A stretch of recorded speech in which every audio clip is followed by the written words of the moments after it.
It is great to be with so many dear friends at Heritage. What a fantastic showing this is. I mean, this is great. You know, any more we would need a bigger hotel.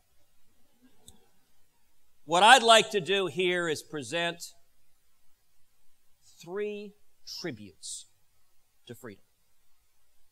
First, a tribute to Ed Fulner.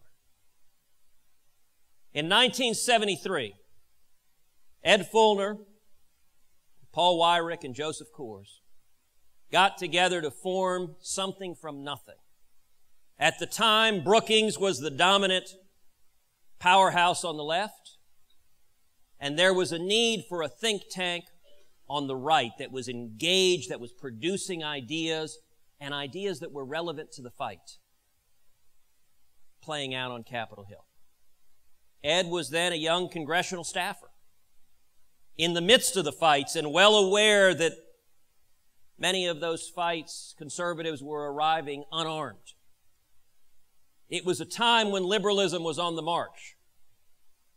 It was a time when Richard Nixon was imposing wage and price controls, a Republican. When Richard Nixon had said, "I am now a Keynesian in economics." When the Republicans are embracing those principles, those are dismal times, truly an auspicious time to form a free market think tank. And yet, from those humble beginnings, I think began in a basement, I believe. From those humble beginnings, Heritage, with Ed Fulner's leadership beginning in 1977, built and provided the foundation, the intellectual, the policy foundation for the Reagan Revolution. Provided the meat that was put on the bones of turning this country around from dire, dire circumstances. And for over 3 decades, Ed has fearlessly led Heritage into becoming the preeminent source for free market conservative thinking and policy ideas. And so all of us are here to pay tribute to Ed Fulner.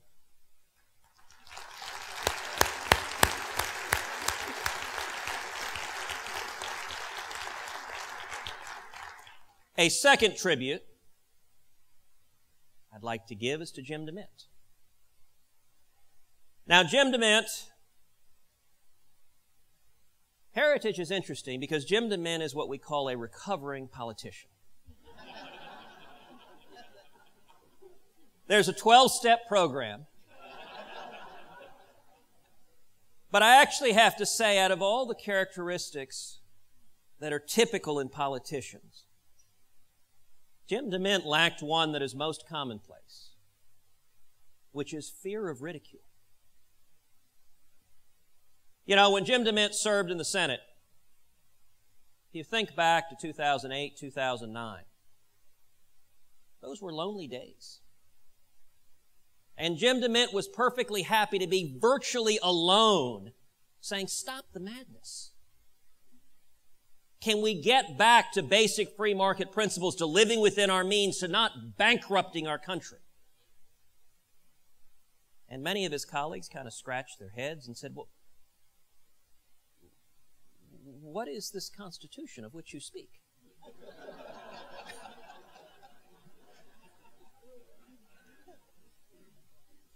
I recently had the senior senator from California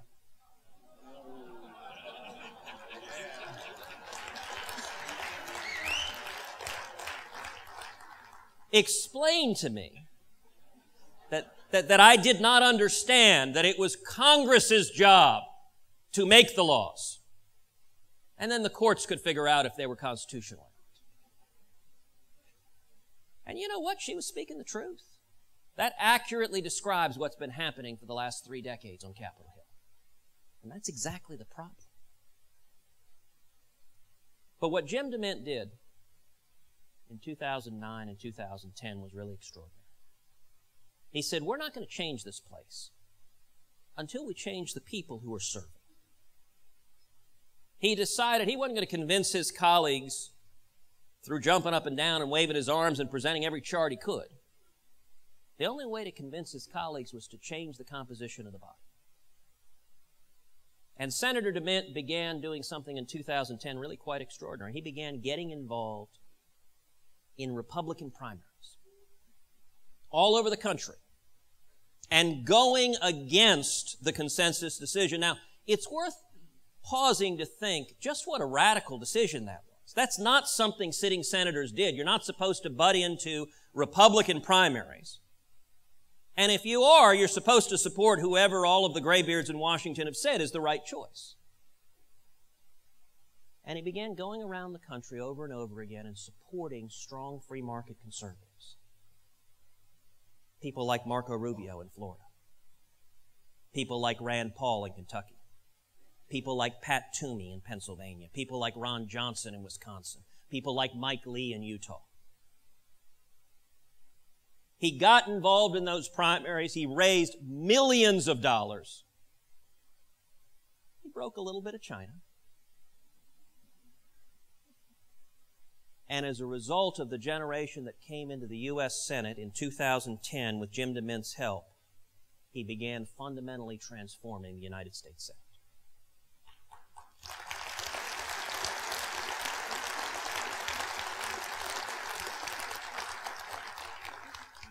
In 2012, in my race, I was one of those who was never supposed to win. In fact, when my race started, I was literally at 2% in the polls. And the margin of error was 3%.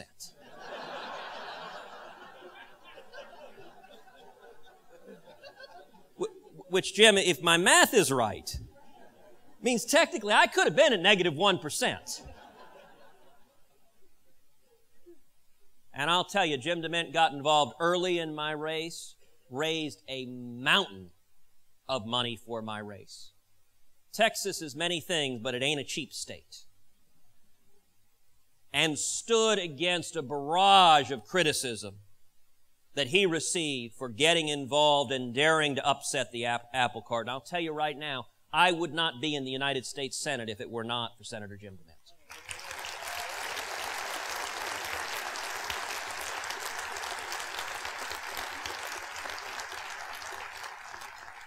So that's a second tribute to freedom.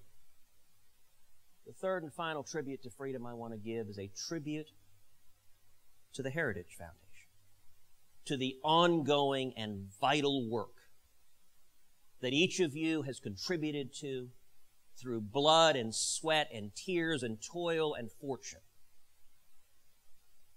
And I want to talk about 4 things that matter that Heritage is on the front lines with. Number 1, freedom matters. Freedom is fundamental. This is all about, do we live in a free society that respects the individual, the autonomy of each person to start with nothing and achieve anything? Because freedom is the foundation of opportunity. Every one of us, we are the children of those who risked everything for freedom. That is the character of what it means to be an American. And in the history of the world, there has been no nation on earth that has allowed so many people to come from all over the world with nothing and achieve anything. That's our shared legacy. And it is built on freedom, and freedom has never been under assault the way it is right now. You look at the direction of our country, as Ronald Reagan famously observed, freedom isn't passed down in the bloodstream from one generation to the next. It's up to each generation to stand and fight for it. That's what Heritage does. That's its central mission, is fighting for freedom. But number 2, ideas matter. You know, a lot is focused in Washington on the mechanics of who's got money, who's got this endorsement, who's got this political operation. Lots of just inside politics. This is a town that loves inside baseball. Oh, this consultant's doing this and that and that. Who cares? Ideas matter. Fundamentally, the political process, the direction of the country is determined by the ideas, and I think the ideas that are right ultimately prevail in the million marketplace of ideas.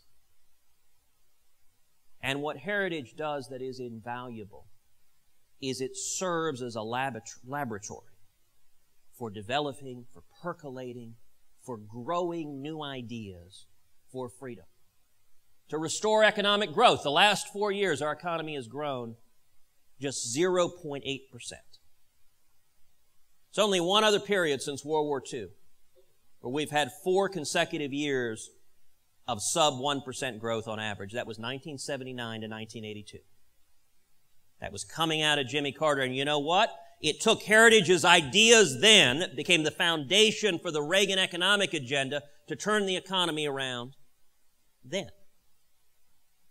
Those same ideas are every bit as relevant and important right now. Reagan, like Obama, inherited a lousy economy. The difference is Reagan implemented very, very different policy ideas. Do you know, if Obama had come in and implemented Reagan's policies, free market policies of limiting spending and debt and taxes and regulations, if we had the same economic growth these last 4 years that Reagan was able to produce coming out of the dismal Carter years, right now today we would have 7 million new jobs in the United States.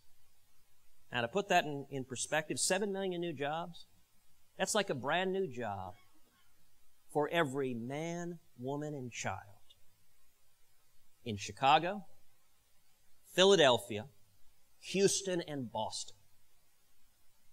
That's a lot of jobs. And the ideas, whether they are tax reform ideas or regulatory reform ideas or ideas that empower people like school choice and personal accounts in Social Security, all of which Heritage has been on the front edge of. We need Heritage continuing to generate and refine and produce those ideas to become the tools of battle for the future of the country. The third thing that matters is courage. Courage matters. This is a town,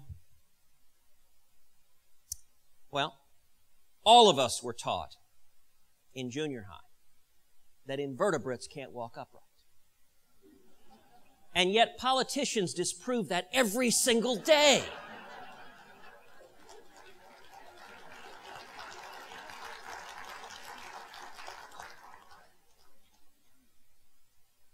Now, there are different forms of courage. Joe Biden has courage. What's interesting about Joe Biden, you actually don't have to say anything. You simply can invoke his name and you inevitably get a laugh. But I will point out, very relevant to the gun debate, that our vice president had some sage advice.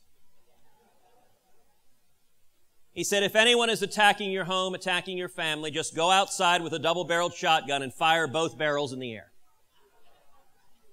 Which is very useful if you happen to be being attacked by a flock of geese. Or, for that matter, a drone.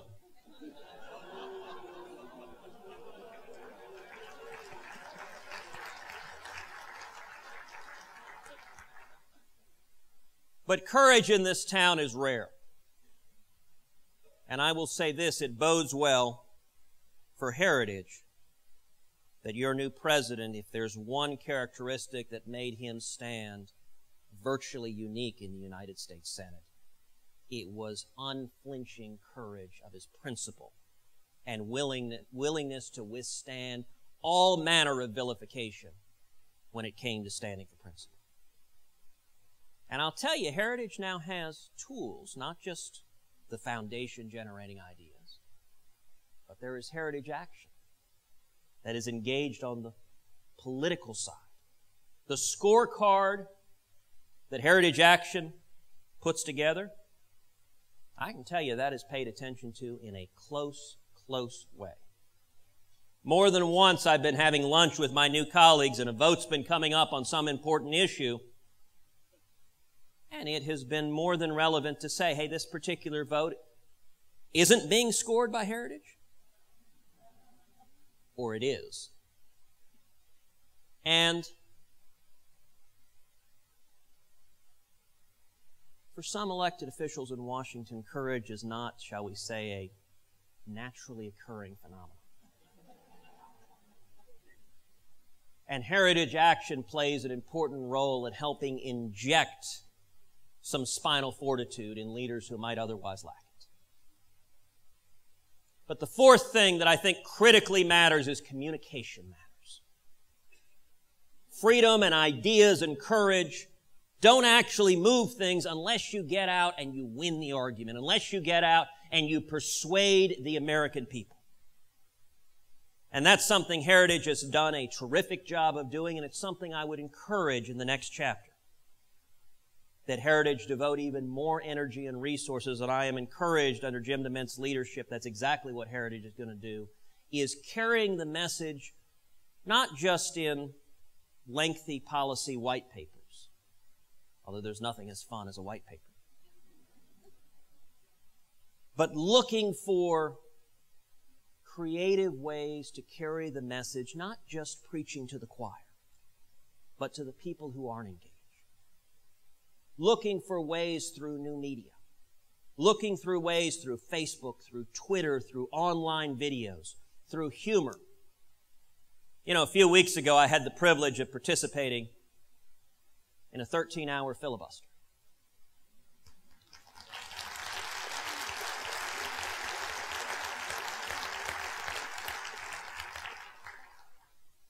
When Rand Paul walked out on the Senate floor at 11:47 a.m., more than a few of his colleagues thought what he was doing was quixotic and unexplainable. And yet he stood for principle that there are limits on government power.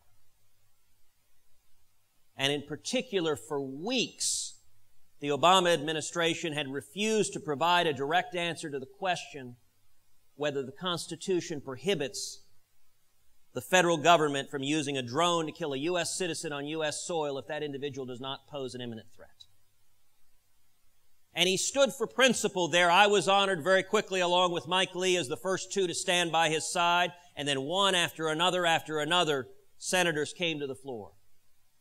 And the American people got engaged.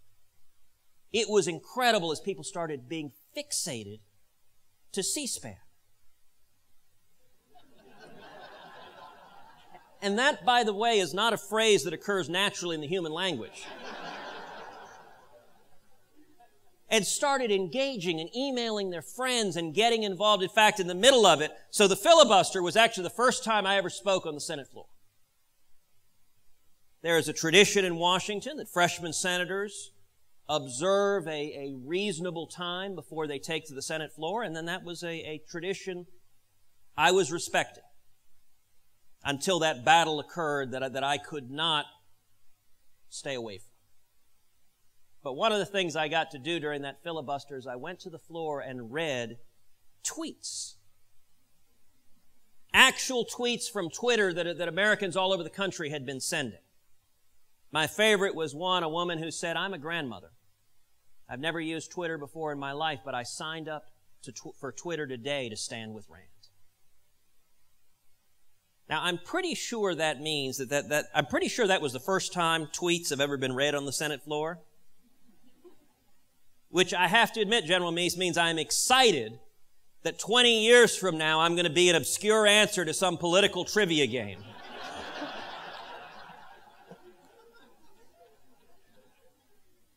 But Heritage, I think, can play a creative and important role communicating the ideas of freedom to young people, to people who are not hearing the message, and to using methods that are not typical. I'll tell a quick anecdote from the Senate campaign. So in my campaign, my opponent had universal name ID, I had single-digit name ID. And he followed the standard practice of someone with wide name ID against an unknown opponent, which is essentially you ignore your opponent. And so he would not show up at candidate forums. In fact, in the course of the campaign, he skipped 41 of them. And we had no money. But we were looking for how can we focus attention on the fact that my opponent won't even bother to show up. And so we put together an online video. It's an animated video. And it was designed to be light. It actually had like a campy Rod Serling type narrator. And it began, Texas Mysteries. The Chupacabra, a strange coyote-like creature that ranchers in South Texas have blamed for years for killing their livestock. In East Texas, hundreds claim to have seen Bigfoot or Sasquatch. There's an animated picture of Bigfoot running around the screen. And then that strangest creature of all, that political creature, David Dewhurst. Since the campaign for Senate has begun, Dewhurst has skipped 9 candidate forums. One name after the other appears. Red word skipped pops on each one of the 9. Then cuts to a schoolhouse with a Gonzales flag and a tumbleweed blowing by it. Why is it that conservative Texans have a better chance of seeing a chupacabra than their own lieutenant governor?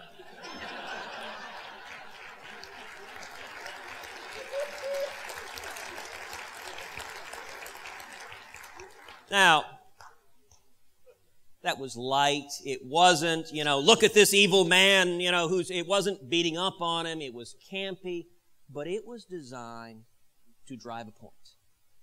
People saw it, they laughed, they emailed it to their friends, they emailed it to their friends. It started to go viral. And there started to be hundreds of stories in the newspapers and on the news about why my opponent wasn't showing up at candidate forums.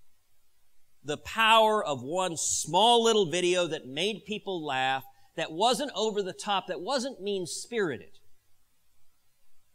impacted the conversation. That's the sort of communication I think Heritage can do, and I hope that Heritage does a lot more of going forward. I want to close with a final point, which is that change can happen, and it can happen quickly. In 1973, when Heritage was founded, if you were to lay out what are the prospects for conservative principles coming back to the fore, prospects were not good.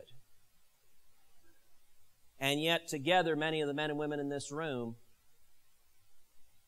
fought in the trenches of the Reagan Revolution and led that fight. In 2005, from the other side, 2005, George W. Bush had just been reelected president. Republicans controlled both houses of Congress. And Democrats were publicly going on television talking about a, quote, permanent Republican majority. You remember that? Democratic consultants crying in their beer, how can we stop this permanent Republican majority? That was 2005. 2006, Republicans lose Congress. 2008, Barack Obama's elected. 2013, the country's headed towards bankruptcy.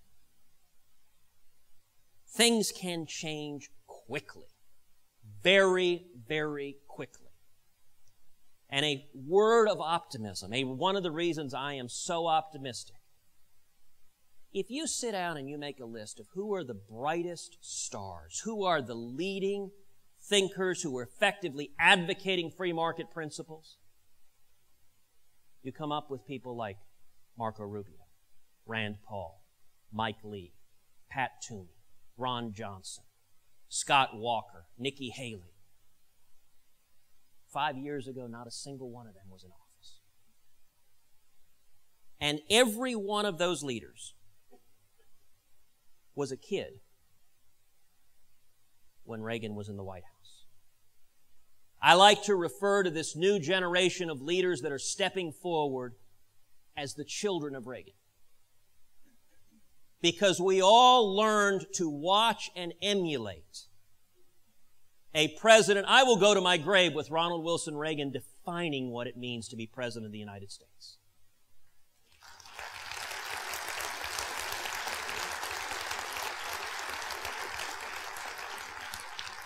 And if you listen to the leadership style of this new wave of leaders, you hear echoes of Reagan. They are positive, hopeful, optimistic. They're not mean-spirited. They're not divisive. They're bringing people together to the shared ideals that we have believed as Americans for centuries.